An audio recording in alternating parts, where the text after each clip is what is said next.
Hello दोस्तों, आज हम डिस्कस करेंगे जॉन्डिस। इसको हम पीलिया के नाम से भी जानते हैं।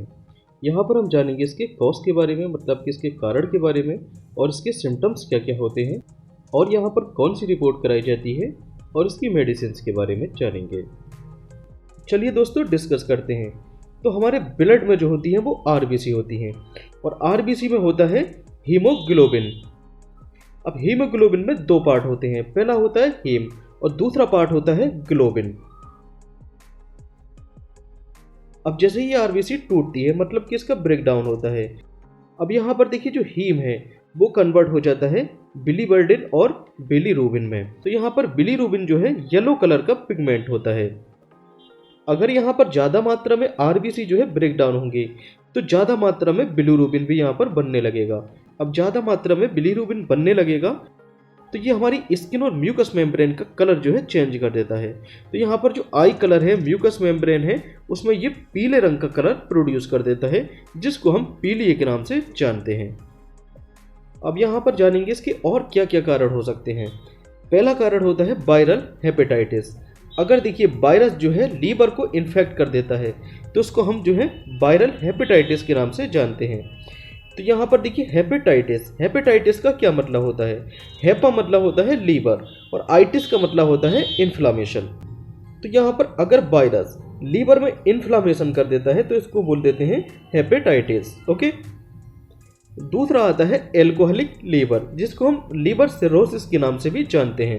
तो ज़्यादा एल्कोहल अपटेक करने के कारण लीवर जो होता है फैटी हो जाता है, और फैटी होने के बाद वो जो है कन्वर्ट हो जाता है सिरोसिस में, और सिरोसिस फिर कन्वर्ट हो जाता है लीवर कैंसर में।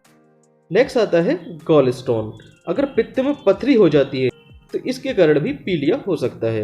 नेक्स्ट आता है गॉल ब्लैडर में अगर जो होती है इन्फ्लामेशन हो जाता है, तो ये भी कारण हो सकता है पीलिया का।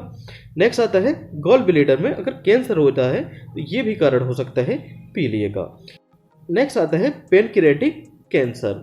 अगर अग्नाशय में किसी टाइप का कैंसर हो जाता है, तो ये भी कारण हो सकता है पीलिया का। अब जानेंगे इसके सिम्टम्स के बारे में। तो क्या क्या सिम्टम्स यहाँ पेशेंट में नजर आते हैं। पहला होता है लॉस ऑफ एपेटाइट, मतलब भूख का बंद हो जाना। दूसरा, पेशेंट में यहाँ पर देखिए फैटिक और वीकनेस, कमजोरी और थकान यहाँ पर पेशेंट को देखने को मिलती है। नेक्स्ट आता है स्किन इचिंग। स्किन में इस टाइप के देखिए रेसेस भी बन जाते हैं और खुजली सी महसूस होती है। नेक्स्ट आता है dark shade P.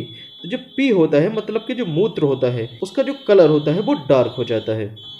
Next symptom आता है डायरिया और नोजिया। तो ऐसे पेशेंट में डायरिया मतलब कि दस्त लग जाना और जी मचलाना, तो ये सिम्टम पेशेंट में देखे जा सकते हैं। अब बात कर लेते हैं इसके टेस्ट के बारे में। तो यहाँ पर कौन सा टेस्ट कराया जाता है। तो पीलिया के केस में जो है एलएफटी टेस्ट कराया जाता है। एलएफटी का मतलब होता है लीवर फंक्शन टेस्ट।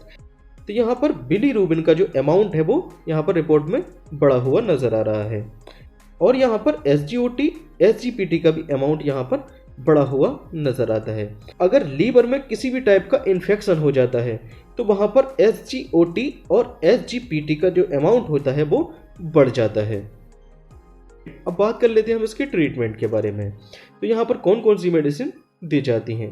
पहली आती है हेपामर्ज। हेपामर्ज में होता है एल ऑर्निथिन और एल एस्पार्टेट।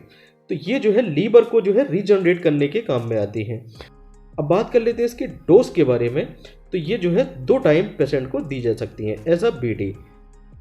नेक्स्ट आता है कैप्सूल, जिसको हम नीरोकाइन गोल्ड के नाम से जानते हैं। ये एक मल्टीविटामिन कैप्सूल होता है। तो देखिए पीलिया के कारण अगर पेशेंट में कमजोरी हो जाती है, तो यहाँ पर नीरोकाइन गोल्ड कैप्सूल पेशेंट को देते हैं। बात कर लेते हैं इसकी डोज के बारे में। तो पर डे ये ओडी पेशेंट को दिया जा सकता है, मतलब कि वंस अ डे, एक दिन में एक ही बार इसको दिया जा सकता है।